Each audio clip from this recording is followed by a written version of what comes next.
Om Swastiastu. Selamat pagi, siang, sore maupun malam, dokter. Perkenalkan kami dari SGD B9 akan mempresentasikan student project kami dengan judul Clinical Significance of Vertigo, Focus on its Neuroanatomy.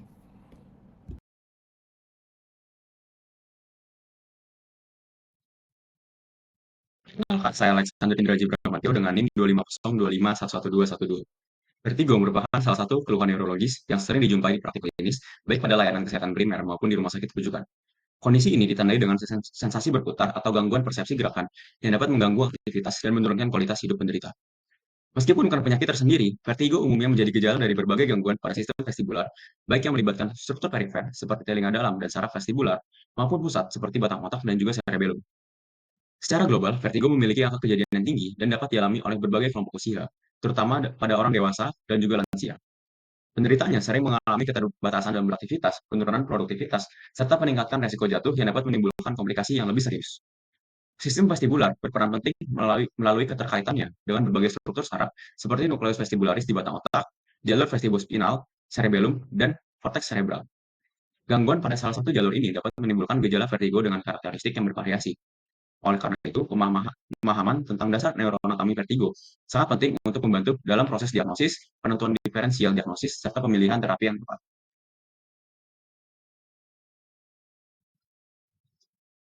Vertigo adalah gejala berupa sensasi berputar atau ilusi gerakan terhadap diri sendiri maupun lingkungan, meskipun tidak ada pergerakan nyata.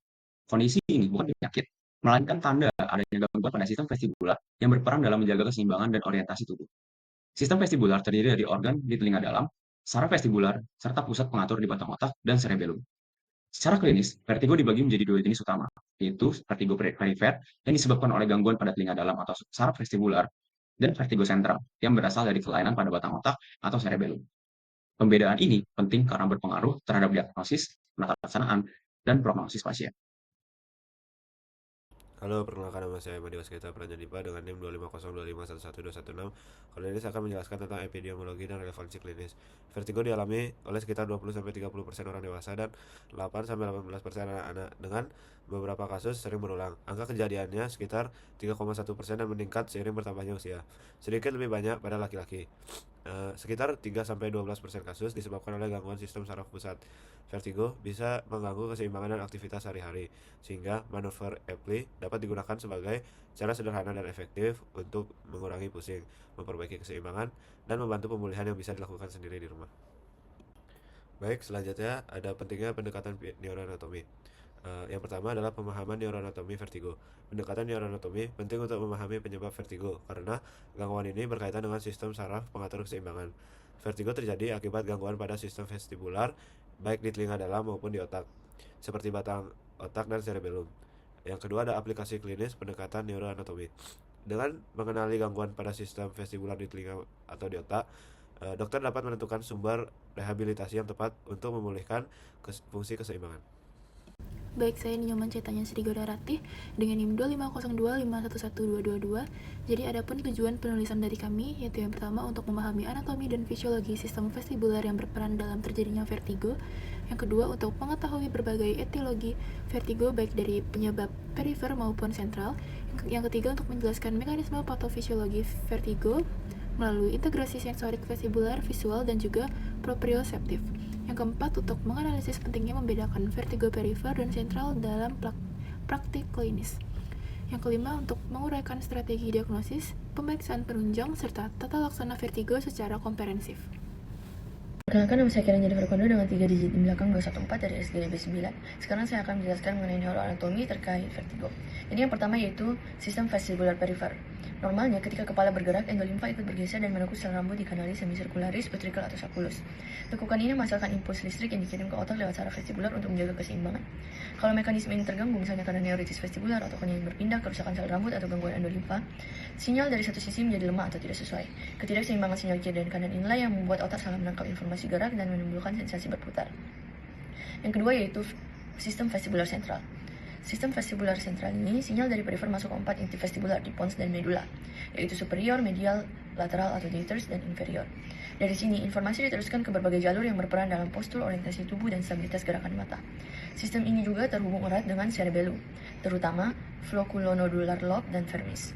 yang mengatur koordinasi dan keseimbangan. Kalau bagian ini rusak, otak salah menginterpretasikan posisi dan gerakan tubuh.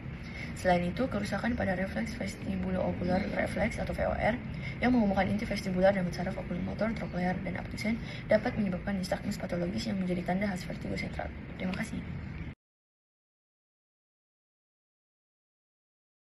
Perkenalkan, nama saya Tisha Mariani Umardi dengan NIM 25025111208 dari kelompok SGD B9. Saya akan menjelaskan tentang penyebab perifer vertigo. Yang pertama ada benign proximal positional vertigo atau BPPV. Itu muncul dari perubahan posisi kepala terhadap gravitasi, di mana fragmen otokonia masuk ke salah satu setengah lingkarannya setelah terlepas dari kantung vestibulolitik utrikulusnya. Yang kedua ada Meniere's disease, ditandai dengan adanya gangguan pendengaran berulang, tinnitus, dan aural fullness yang disebabkan oleh hydrops endolimfatik atau penumpukan cairan. Yang ketiga ada Superior Canal Dehiscence Syndrome atau SCDS. Itu akibat defek atau lubang di kanal setengah lingkaran superior. Fenomena ini menyebabkan fenomena third window. Juga ada vestibular neuritis dan labyrinthitis. Neuritis vestibular itu adalah peradangan saraf vestibular tanpa gangguan pendengaran, sementara labyrinthitis itu peradangan seluruh labirin disertai vertigo, penurunan pendengaran sensori neural, dan tinnitus. Penyebabnya biasanya infeksi virus atau bakteri. Kemudian ada trauma kepala yang menyebabkan BPPV sekunder. Ada juga ototoksik akibat antibiotik aminoglikosida yang bisa menyebabkan vestibulopati bilateral. Terakhir ada fistula perilimfa, di mana adanya robekan dan kebocoran cairan akibat trauma. Terima kasih. Perkenalkan, nama saya Anak Agung Istilania Sita Kirana dengan 3 digit NIM belakang 220 dari SGD B9. Selanjutnya, saya akan menjelaskan tentang penyebab sentral dari vertigo. Yang pertama itu ada stroke batang otak atau cerebellum. Stroke batang otak atau cerebellum terjadi karena penyumbatan atau pendarahan di pembuluh darah posterior otak. Kerusakan di area ini mengganggu pemrosesan keseimbangan dan gerakan mata, sehingga menyebabkan vertigo yang berat dan mendadak. Yang kedua, ada transient ischemic attack atau TIA.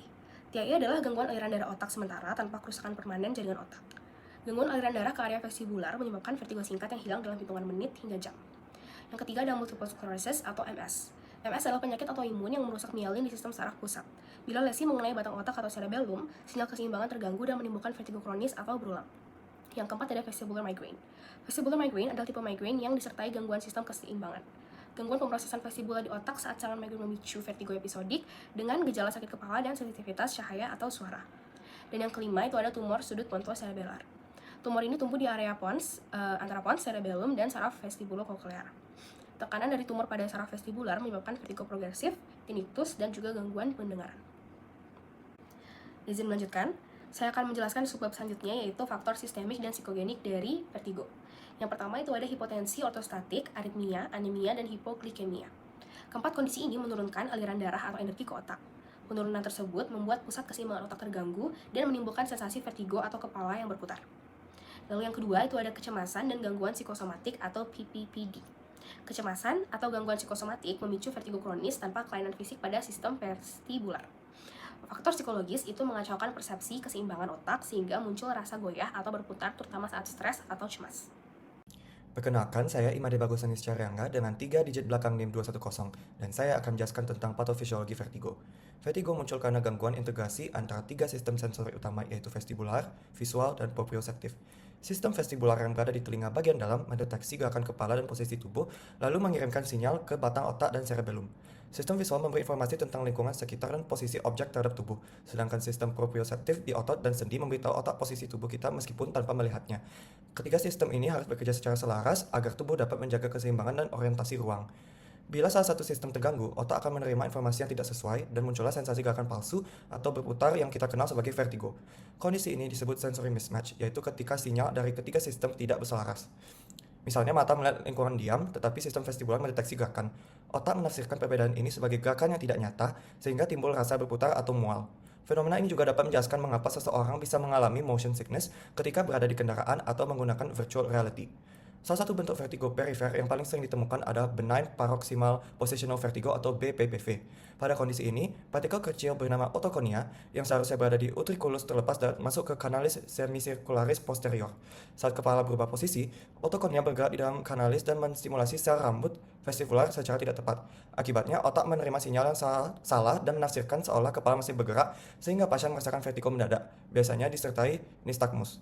Penanganan BPPV BPPV dapat dilakukan dengan manuver L-play, yaitu teknik reposisi kanal yang membantu mengembalikan otokonia ke utriculus sehingga gejala vertigo dapat berkurang. Sementara itu, pada vertigo sentral, gangguan terjadi di otak, khususnya pada nodulus cerebelli.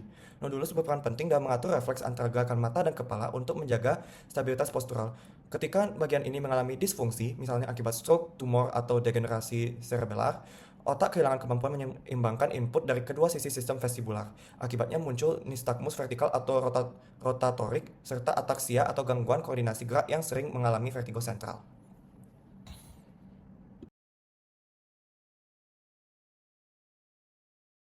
Baik, perkenalkan nama saya Dewa Gede Devarasanatria dengan 3 digit di belakang 224. Pada kesempatan kali ini saya akan menjelaskan tentang signifikansi klinis pada vertigo. Yang pertama, pentingnya membedakan vertigo perifer dan sentral. Vertigo sendiri merupakan gejala yang dapat timbul akibat gangguan sistem vestibular baik perifer maupun sentral. Membedakan kedua ini sangatlah penting karena memiliki implikasi klinis dan penata laksanaan yang berbeda. Vertigo perifer seperti pada BPPV, penyakit Meniere, atau vestibular neuritis. Itu bersifat jinak, muncul mendadak dengan gejala berat di awal. Nystagmus horizontal atau torsial yang bisa ditekan dengan fiksasi visual, serta sering disertai dengan tinnitus. Sebaliknya, vertigo sentral disebabkan oleh kondisi serius seperti stroke batang otak, tumor cerebellum, dengan gejala neurologis seperti diplopia, dysarthria, atau ataksia. Nystagmusnya bisa bersifat vertikal dan tidak berkurang dengan fiksasi visual. Perbedaan dini kedua jenis vertigo ini penting untuk mencegah morbiditas dan mortalitas yang tinggi, serta menentukan terapi yang tepat. Selain itu, vertigo berdampak besar pada kualitas kehidupan pasien, seperti penderitanya itu sering mengalami keterbatasan fisik, kecemasan, depresi, bahkan isolasi sosial, yang dapat meningkatkan risiko jatuh, terutama pada lansia. Oleh karena itu, diagnosis dini dan manajemen komprehensif termasuk fisioterapi, edukasi, dan dukungan psikologis sangatlah penting bagi pemulihan pasien secara menyeluruh. Sekian dari saya, terima kasih.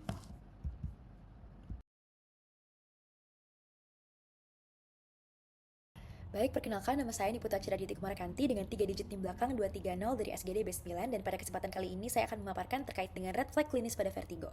Jadi vertigo itu tidak selalu merupakan keluhan yang ringan karena dapat seringkali menjadi tanda awal dari kondisi serius seperti stroke, tumor otak, atau gangguan neurologis lainnya. Oleh sebab itu sangat penting untuk kita bisa mengenali tanda-tanda atau red flag klinis yang membedakan antara vertigo perifer dan juga vertigo sentral.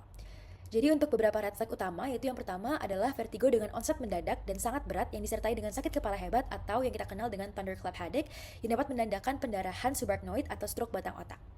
Selain itu ada juga gejala neurologis vokal seperti kelemahan separuh tubuh, bicara pelok, penglihatan ganda, ataksia atau gangguan koordinasi yang juga menunjukkan adanya keterlibatan sistem saraf pusat, biasanya akibat stroke pada sirkulasi vertebrobasilar.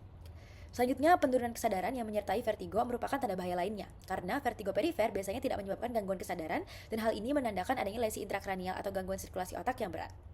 Selanjutnya ada kehilangan pendengaran mendadak pada satu telinga, terutama bila disertai dengan tinnitus.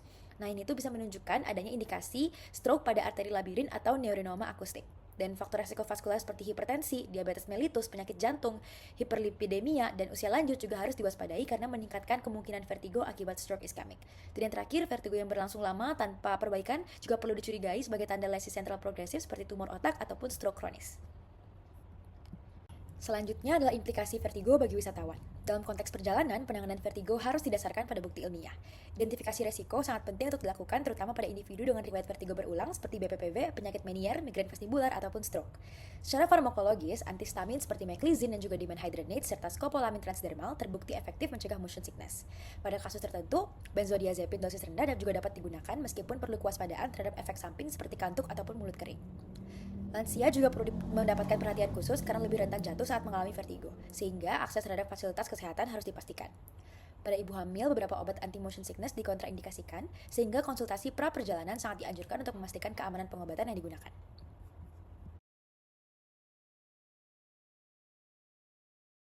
Perkenalkan, nama saya Rafa Altaf dengan NIM 2502511218 dari SGD B9.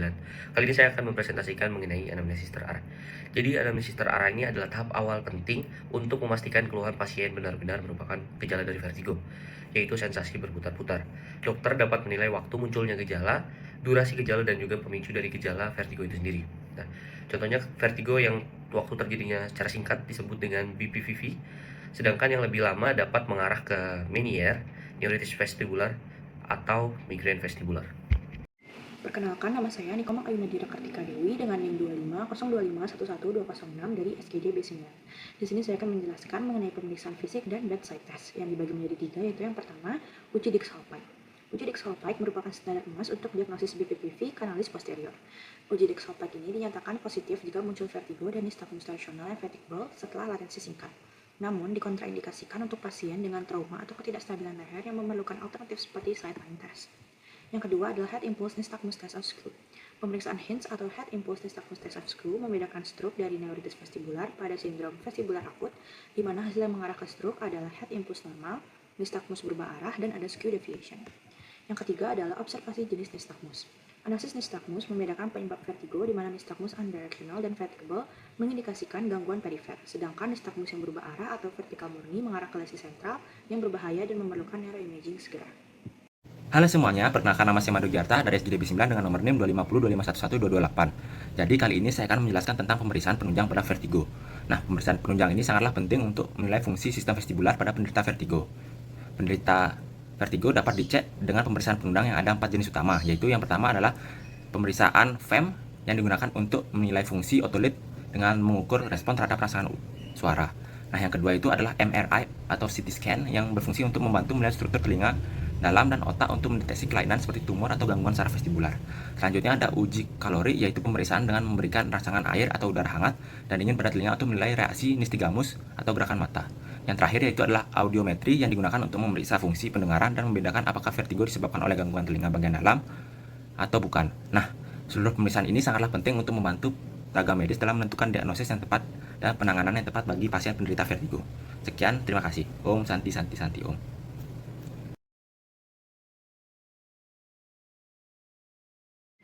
Selanjutnya, saya akan menjelaskan mengenai tata laksana dan terapi.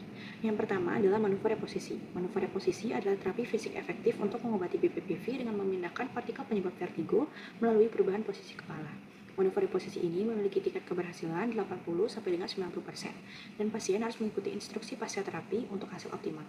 Kemudian yang kedua adalah obat simptomatik. Obat simptomatik seperti antagonis histamin, antikolinergik, dan antagonis dopamin digunakan sementara untuk meredakan gejala vertigo akut tanpa menyembuhkan penyebabnya. Dengan aplikasi disesuaikan fase dan kondisi, serta perlu menghindari penggunaan jangka panjang yang dapat mengganggu pemulihan alami. Selanjutnya saya akan menjelaskan mengenai terapi kasual. Berbeda dengan terapi simptomatik yang berfokus untuk mengobati gejala yang memperparah vertigo, terapi kasual ini lebih berfokus pada pengobatan ke sumber dari vertigo itu sendiri. Contohnya itu ada kortikosteroid untuk neuritis vestibular. Jadi kortikosteroid ini digunakan untuk mengurangi inflamasi dan mempercepat recovery fungsi keseimbangan pada tubuh. Lalu ada diet rendah garam dan diuretik pada Meniere. Terapi konservatif yang umum, contohnya adalah diet rendah garam dan juga diuretik untuk mengurangi volume cairan yang ada di telinga. Lalu ada juga profilaksis migrain untuk vestibular migrain. Terapi ini lebih difokuskan pada pencegahan kambuhnya vertigo melalui obat profilaksis seperti valproic acid dan juga flunarizine. Terima kasih. Om Swastiastu, perkenalkan nama saya Mado Giarta dengan nomor digit NIM 25025111228. Nah, saya berasal dari SGD B9. Kali ini saya akan menjelaskan tentang edukasi dan modifikasi gaya hidup. Edukasi itu merupakan bagian yang penting dalam menjaga dan meningkatkan kesehatan masyarakat dan pasien. Nah, melalui edukasi ini, pasien ataupun masyarakat dapat memperoleh pemahaman dan motivasi untuk ikut aktif menjaga kondisi tubuhnya sendiri. Nah, proses edukasi ini bersifat dua arah, yang berarti proses edukasi ini terjadi di antara tenaga kesehatan dan pasien dengan bahasa yang sederhana agar mudah dipengerti. Nah, selain memberikan pengetahuan, edukasi ini juga membantu pasien dalam memahami pentingnya keteraturan dalam pola tidur, makan, serta aktivitas fisik yang sesuai kemampuan tubuhnya. Tujuannya itu bukan hanya untuk mengurangi gejala sementara, namun juga untuk memperbaiki gaya hidup dan meningkatkan kualitas hidup secara menyeluruh. Modifikasi gaya hidup inilah yang menjadi salah satu bentuk nyata dalam edukasi. Langkah-langkah seperti tidur cukup, makan sehat, mengelola stres, dan lain-lain dapat memberikan dampak besar apabila diterapkan secara disiplin dan konsisten. Sekian, terima kasih. Om Santi Santi Santi Om. Baik, dari perkenalkan sudah kita sampaikan, dapat kita simpulkan bahwa vertigo merupakan gangguan kompleks yang melibatkan sistem keseimbangan dengan gejala utama merupakan akibat berputar dan gangguan fungsi harian. Penanganan optimal vertigo merupakan gangguan keseimbangan neuroanatomi, patofisiologi, serta pendekatan multidisipliner yang melibatkan otolaryngologi, neurologi, dan juga psikologi. Untuk itu, institusi kesehatan perlu mendukung peningkatan kompetensi tenaga medis melalui pelatihan berkelanjutan dan penggunaan metode diagnostik serta terapi berbasis bukti. Di sisi sisi lain, masyarakat juga perlu diberi edukasi tentang pentingnya deteksi dan juga penanganan diri untuk mencegah komplikasi serius. Selain itu, diharapkan pula adanya intensifikasi riset di bidang diagnostik dan rehabilitasi, vestibular serta dorongan bagi pasien untuk menerapkan gaya hidup sehat demi menurunkan risiko kambuhan dan juga meningkatkan kualitas hidup. Sekian presentasi dari SGD B9. Mohon maaf apabila ada kesalahan baik dari kata-kata maupun penjelasannya. Om